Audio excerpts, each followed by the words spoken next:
Have you ever felt like you're doing everything right, but something still feels off? Or maybe you've felt so far from perfect that you wonder if you even deserve a second chance. Today, we're diving into a powerful story Jesus told that speaks directly to these feelings.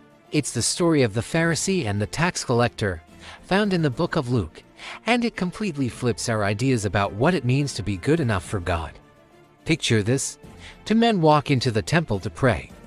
The first guy is a Pharisee. In that society, Pharisees were the religious superstars. They knew all the rules, followed them perfectly, and everyone looked up to them. He stands up, front and center, and starts his prayer. But it sounds less like a prayer and more like a resume. He says, "God, I thank you that I'm not like other people, robbers, evildoers, adulterers, or even like this tax collector. I fast twice a week and give a tenth of all I get." He's basically telling God how awesome he is and comparing himself to the guy in the back. Now let's look at that other guy. He's a tax collector. In those days, tax collectors were despised. They worked for the Roman occupiers and often overcharged their own people to line their pockets. They were seen as traitors and sinners. This man knows his reputation. He doesn't even feel worthy to look up to heaven. He just stands at a distance, beats his chest in sorrow, and says, "God, have mercy on me, a sinner." That's it. No excuses, no justifications, just a raw, honest plea for mercy.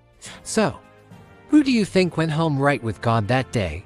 The religious expert who checked all the boxes? Or the outcast who knew he had nothing to offer? Jesus gives us the stunning answer.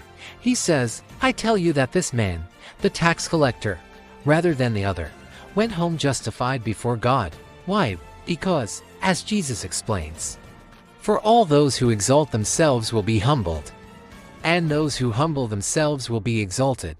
This story isn't about God preferring bad people over good people. It's about the posture of our hearts. The Pharisee was filled with pride. His trust was in his own righteousness, his own ability to be good. He didn't think he needed God's mercy because he thought he'd earned his place. The tax collector, on the other hand, was filled with humility. He knew he was broken and had no achievements to brag about. His only hope was in God's unearned kindness and forgiveness. He came to God empty-handed, and that's exactly what God was looking for. This is such good news for all of us. It means we don't have to pretend to be perfect. We don't have to put on a show for God or for others. We can come to God just as we are, with all our mistakes and shortcomings, and simply say, "God, have mercy on